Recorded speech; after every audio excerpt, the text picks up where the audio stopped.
Okay, so first of all, you degenerate that wanted me to be on edibles again. You won.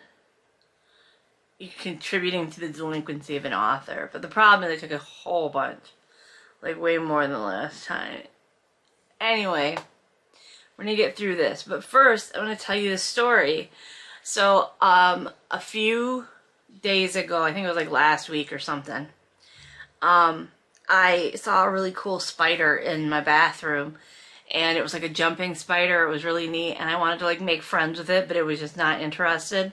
And so I posted on Facebook about it, like the spider, like, you know, didn't want to make friends with me. Like, it's fine, like not everybody has to be my friend, you know, I'm an acquired taste, okay? But this spider, like, didn't want anything to do with me, and it bothered me all day long. So I posted again. Now I was, you know, on Facebook, I said, you know, I'm so bothered that that spider didn't think I was cool. And then my friend, who's really awesome, made me this spider who wants to be friends, because it says hi right there. He wants to be friends, and he's gay, so that's extra special because he's on a vinyl, like a rainbow. So anyway, that is like the story of the spider on my Kindle. This one is cooler because he has a hat and he's gay. Alright, so chapter 4 ended, and it was like, oh no, Caroline is here. Oh no. So Marianne and Caroline are there, and Marianne is like, you know, oh, you know, you found her, you know, glad to hear it, you know, and is really sarcastic and is like, anything else you want to tell us? And then this happens. Caroline waltzes in behind her and offers me a cheek to peck. No hug. We had to fly economy, she snaps. Shit, I'm in more trouble than I thought. How selfish!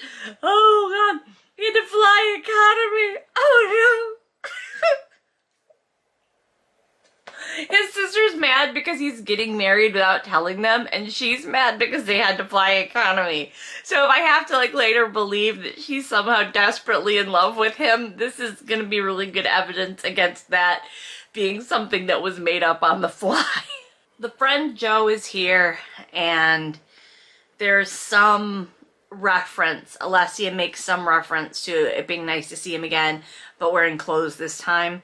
So I don't remember her seeing somebody naked in the first book, but the first book wasn't memorable in any way other than the parts that were Poldark, and that's just because, you know, I've watched Poldark so many times. He laughs out loud, and a little color returns to her cheeks as she breaks into a smile. He hugs her and kisses her on both cheeks. Both. Mate. Yeah, like, it's gonna be backwards probably, I don't know, but it says both. Mate. In italics with like, you know, like they get their own line breaks. So I guess what I'm hearing here is that his friend did that European like kiss thing, and that is somehow like trying to steal his girl, I guess. It honestly, I don't know if it's a religious thing or what, but like if some, like I grew up with people doing that, like, so I don't know if that's necessarily an Eastern European thing or if it's just like Orthodox people do it, but getting like, that's how you would greet just like anybody. You would like kiss both sides of their face. Like my aunts did it, my uncles did it. It was like, you know, my great grandparents, anybody at the church, you know, they'd see you and they'd like, you know, hug, they'd give you a kiss on each side of each cheek. It wasn't like they were trying to get with you. It was just how they did. Like, it was just a greeting. So like I said, I don't know if that's just for the church or if that's for all of Eastern Europe, but this probably would not seem like a come on to Alessia if that's just a custom, like, for everybody. The other thing is that Spressa is here, like, as this conversation is happening, and Alessia says hello, and this time you're wearing clothes. So they're trying to do this whole, like, I don't know, pure as the driven snow thing in front of her parents, and she's making a reference to having seen this dude naked.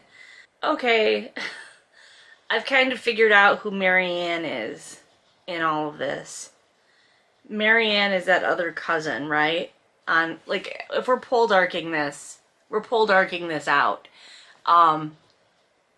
That we know that Caroline is Elizabeth. We know that Alessia is Demelza.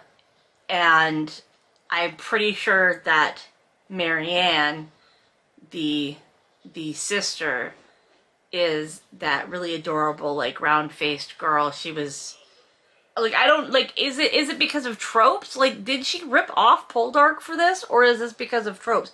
I don't understand. Like, that's my thing that I don't understand. Like, did she take Poldark and decide that she was going to update it and nobody was going to notice it because she's just such a mastermind of originality in fiction? Or what is there just, are there just certain tropes that, you know, were utilized by Poldark as well? I don't know. Oh yeah, I remember why I said this thing about Marianne, right? About why I thought, like, Marianne was like that other cousin. Because when she meets Alessia, she says, I can see what all the fuss has been about, she says in her no-nonsense way. Like, it just sounded, I could just hear that scene where she met Demelza. So it goes into Alessia's POV because Marianne is like, I need to talk to my brother alone. And we go into Alessia's POV. Alessia is worried that, like, you know, oh, he doesn't want his family to be here. Is he ashamed of his family? Or is he ashamed of her and her family? And then basically she's like, oh yeah, that must be the reason. Oh, we get some, like, a nice condemnation of Albanian men here. Tom offers Caroline a polite smile. He's more reserved with her. Alessia thinks Tom is happier in the company of men rather than women, like an Albanian man.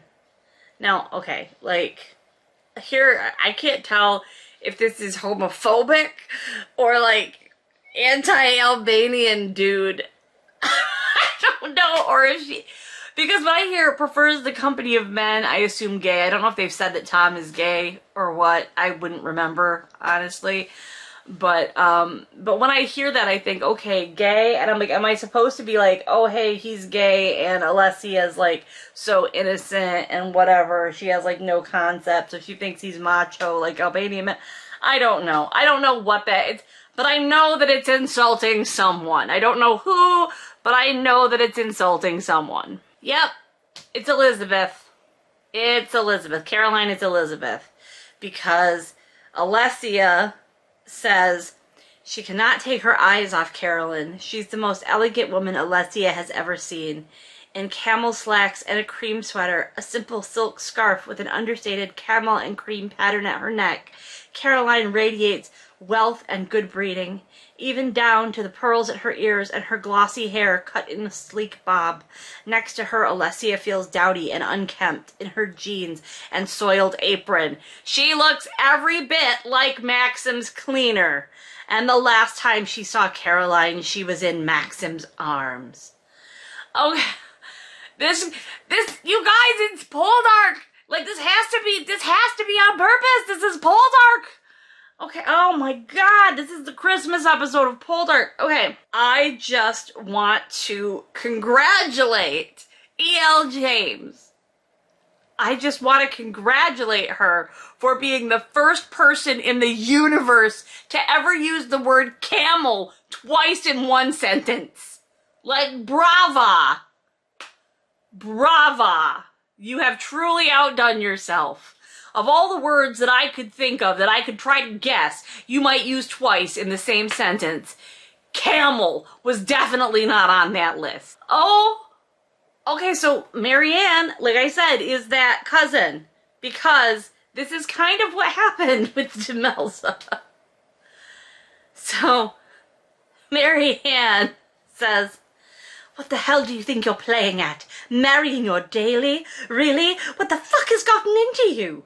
I gape at her, stunned by her attack and momentarily lost for words at her ferocity. Well, she demands. I didn't take you for a snob, Marianne, I respond, my anger rising. I'm not. I'm just being practical. What the hell can a slip of a girl from here, she waves her arms around the room, offer you? Love, for starters. Oh, for God's sake, Maxim, have you lost your mind? What do you even have in common? And then he says like music and stuff, and but I don't know. It's just, what does she have to offer you? Like, they keep talking about how they're in the wrong century. We feel like we're in the wrong century. And now, like, I don't know how many cattle is she bringing to this arrangement. I mean, probably some goats or something, considering, like, how E.L. James views Albania. I'm sure Alessia is gonna bring, like, you know, some goats and a feather bed, you know, and some random, like a sack of poppy seeds or some random shit like that. Marianne does, I think, make kind of a good point that it's a little bit tacky to have, like, a full-on Albanian wedding when their brother just died 8 weeks ago. Like, I kind of get that. I'm kind of like, okay, your brother died 8 weeks ago, and now you're gonna drop this bombshell on the family. I get it. And as it turns out, Marianne is, like, more hurt by the idea that he didn't tell her that he was getting married and that she wasn't invited. And that's what she is, you know, most concerned about. You can probably hear the massive dad sneezes coming from the other room. It has just been non-stop, and I'm sure there's going to be a moment where it's going to happen, and I'm not going to be able to edit it out because it's just going to happen, and it's going to be just so much dad sneeze. Oh my god, what did I just say? Stop it! Go to the doctor! Jesus! Oh my lord. Oh my gosh, at some point Marianne actually, like, starts crying about the fact that, like, they already lost somebody and, like, now he's doing this. And she takes her handkerchief out of her sleeve. A handkerchief out of her sleeve.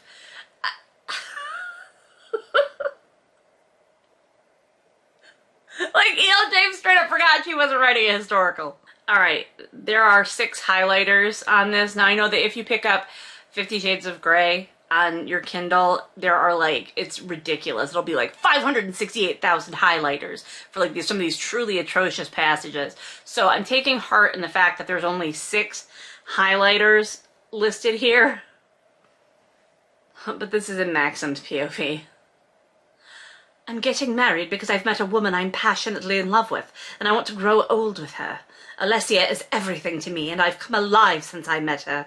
She's supportive, caring, and compassionate. She's amazing. I've never met anyone like her, and I've never felt like this about anyone. I need her, and what's more, she needs me. Dude, quite the speech. Like, seriously, like, that was all a thing he just said out loud, and then he thought, dude! Oh my gosh, I love, like, I've come alive since I met her. Sir, you are a DJ and a photographer in London. The first time we meet you in these books, you are banging some random chick you brought home. Do not talk to me about how you weren't feeling alive. Marianne and Ross, or Maxim, make up, and Marianne's like, I only, you know, like, I only want you to be happy, and it's going to be so hard for her to step into this role as your wife, and she's like, but we'll help her. You know, basically, just, like, go watch, like, season 1 of Poldark. Just, like, the second half of season 1 of Poldark. They have to have, like, a bachelor party. Like a stag night. I'm just flipping through pages here because it's just dialogue about what they're going to do. Like, just so you're aware, this is the stuff that we cover. Alright, it's that Caroline and Marianne are going to stay at the house and share a room. They were going to get a hotel, but they're delighted to stay at the house, which, bullshit.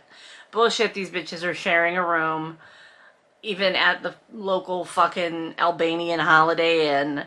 They're going to go back and get a hotel. Like, that doesn't make any, they would go back and get a hotel.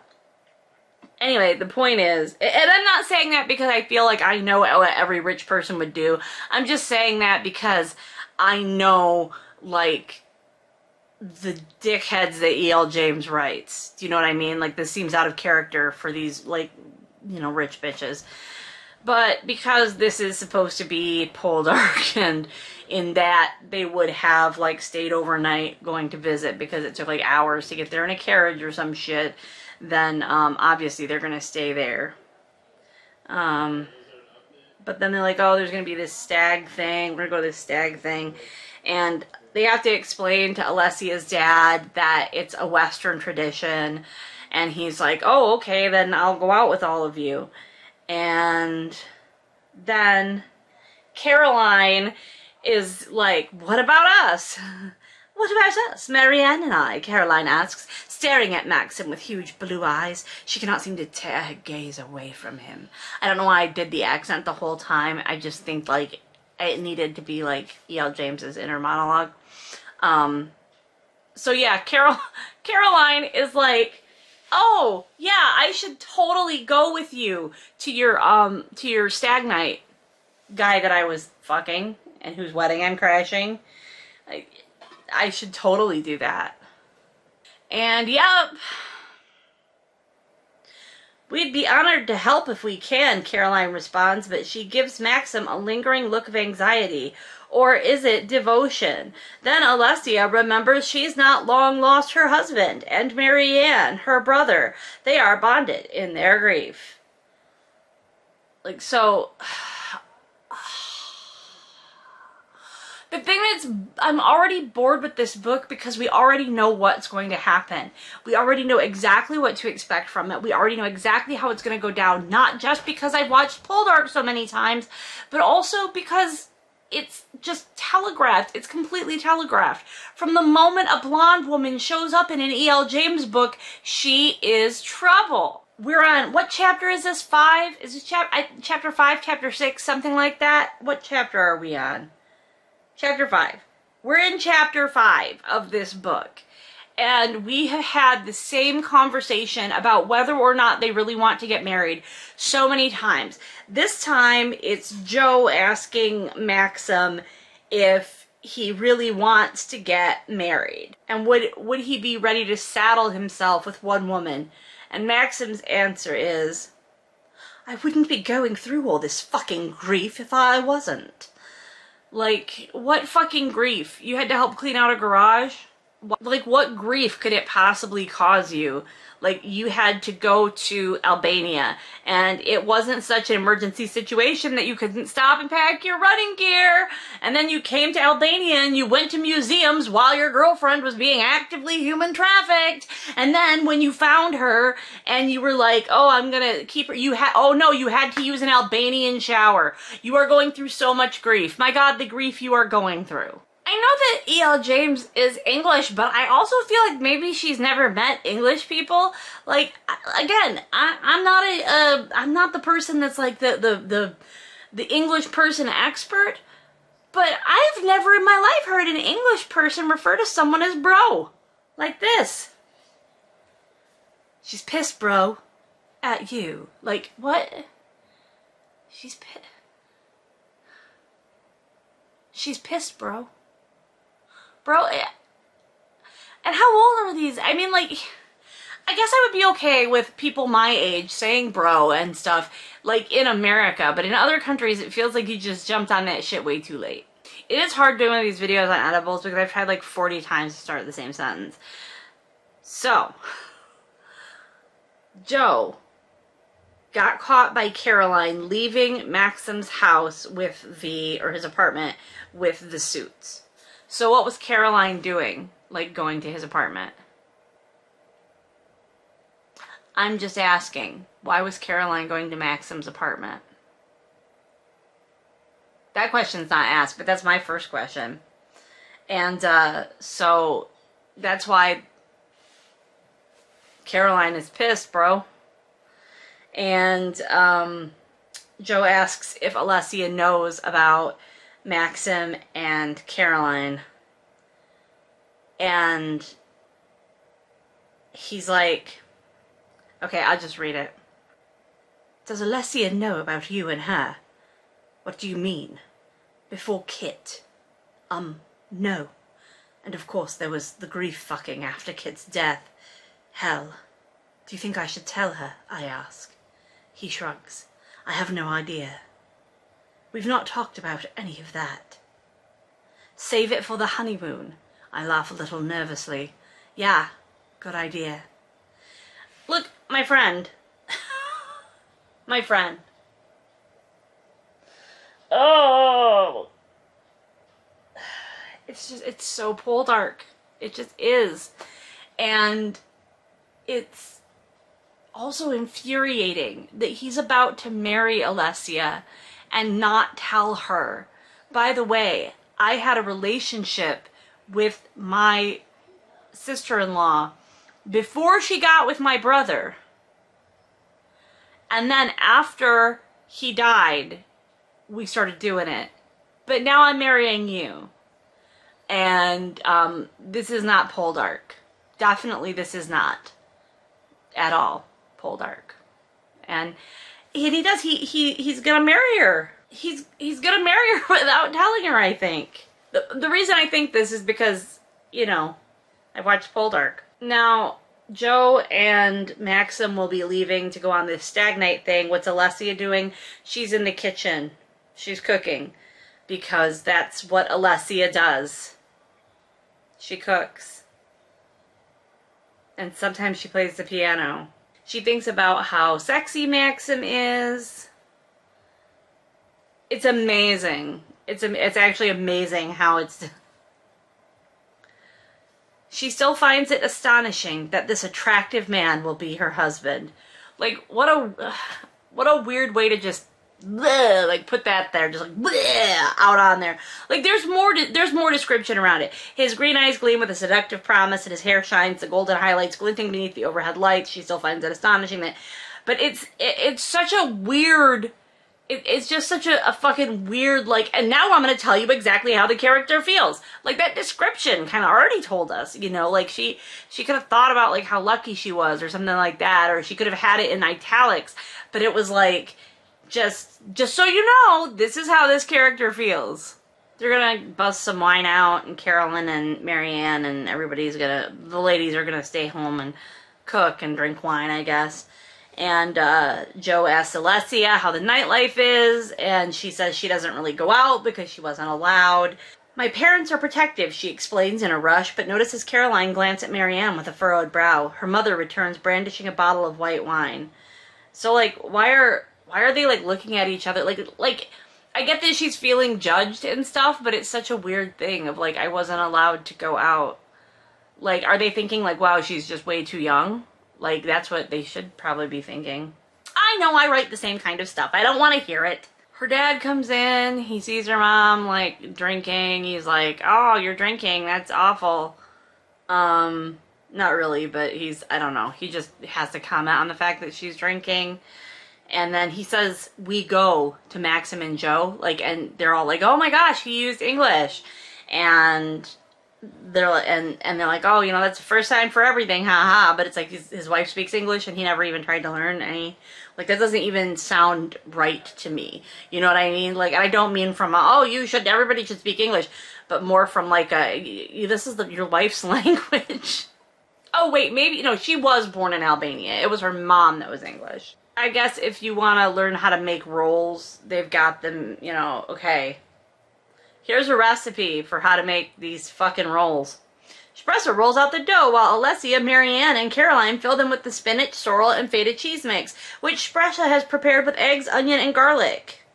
There you go. Put them in the fucking air fryer. That'd probably be delicious. But the point is, I don't know why I had to read about it. I like reading about food. I do. I like reading about food. I guess I'm just annoyed because of the book that it's in and the fact that I know that it was only thrown in there not to tell us what was happening or the action or whatever, but it was thrown in there just to be like, look, I looked this up about Albania. Caroline decides to drop this bombshell. I was friends with Maxim at school, Caroline says. Well, more than friends, but that was a long time ago. She frowns at the spinach mix, pats it down on the dough, then twists it efficiently into a roll. More than friends? Like, who just, like, throws that out there at somebody? Like, oh yeah, this guy that you're marrying, we used to bang. Oh wow, Caroline is a full bitch. Like, trouble with a capital T and that rhymes with B, and that stands for this bitch right here. It will be down to you to host the annual village cricket match next summer, Alessia, among many other events. Alessia stares at her. She knows nothing of cricket. You really don't know what will be expected of you, do you? Caroline states. Not now, Marianne warns Caroline. No, Alessia whispers. Caroline sighs. Well, she gives Marianne a reassuring glance.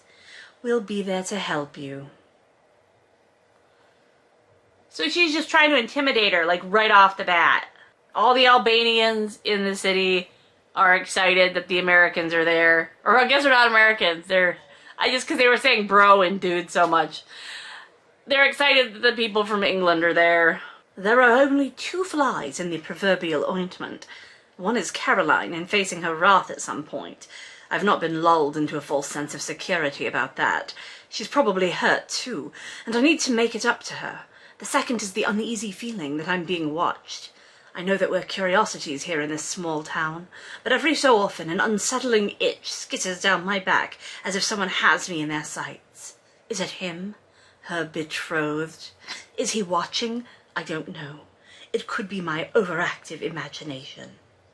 If anything, like, if nothing happens, and I feel like nothing is going to happen. If nothing happens, and this, oh, I felt like I was being watched, just keeps getting thrown in here, I am going to need more edibles than this. We have gone back and forth. I have not detailed how many. Let's go back and look. Let's take a beautiful dance through this fucking chapter that we've read already, because there are so many POV switches. It's unreal. This is in one chapter that we have this many POV switches. So I'm going to go back and I'm going to look. So right now we're about to go into our 8th POV switch in this chapter. 8. There have been 8 POV switches. They are 3 bottles deep in wine in Alessia's, like, kitchen, and they should have stopped it too. Alessia seizes her chance. The phrase "more than friends" has been rattling around her brain, tormenting her since Caroline blurted it out earlier. You and he were lovers? She asked. I should say so. We popped each other's cherries. Caroline quirks her lips up as if it's a fond memory. He's a better fuck than my husband. Who says these things? I get 3 bottles of wine, but you would not have been able to drag that shit out of me. I don't care. Give me 1 margaritas. I ain't saying that shit. Give me 2 margaritas. Still ain't saying that shit. I am not fucking around. That's a messed up thing to say to somebody. And wow. Wow. So Marianne is like, yo, that's not chill. And also, Alessia does know. I forgot about that. Alessia does know that Caroline and Maxim have had sex because she saw Caroline wearing just his shirt around the house. But Marianne is like, oh, this is terrible. And this bitch just keeps running her mouth. It's true. I know he's your brother. They're both your brothers, she slurs. But you know Maxim's a complete player. She turns her unfocused gaze on Alessia. Darling, he slept with most of London. Her face falls. And after Kid, well, ow! Enough, Marianne growls, and her voice much firmer, and Alessia suspects she's kicked Caroline under the table.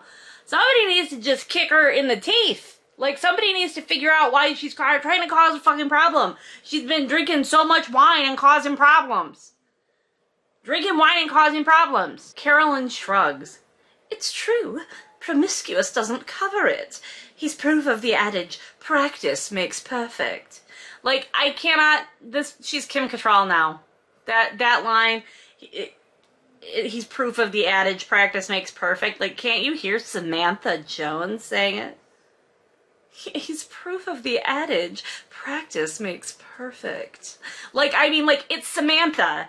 Marianne says that Caroline's grieving, and please don't, like, pay attention to what she's saying.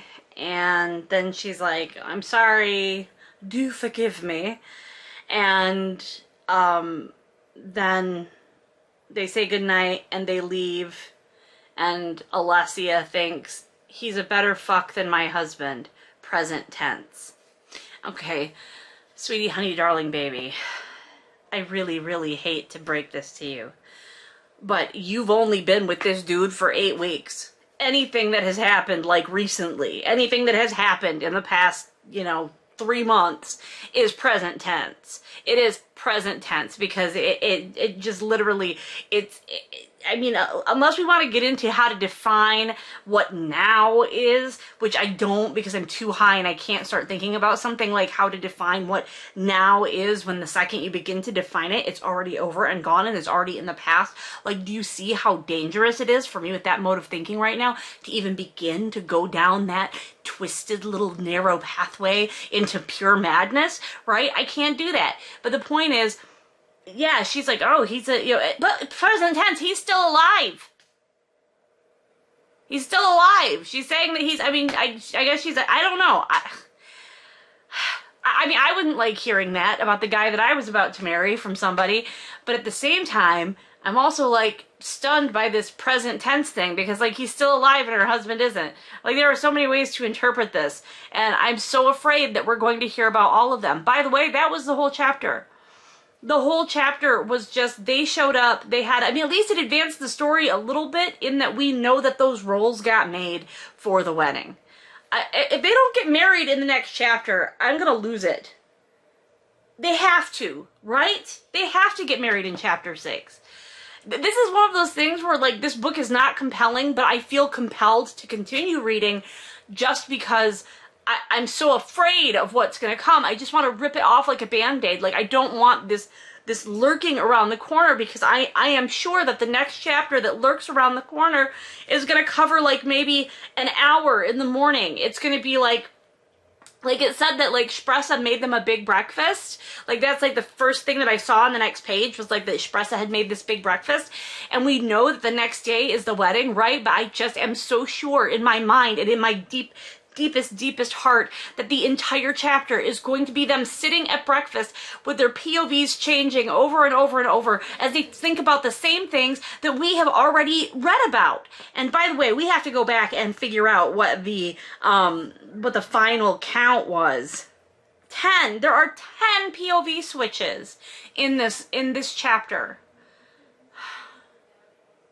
You ever just feel like you probably would do better as a person if you didn't try as hard because your efforts to try as hard are not matched by everybody else? Do you ever just feel like you're just gonna just be so mediocre at your job that you will have to be rewarded?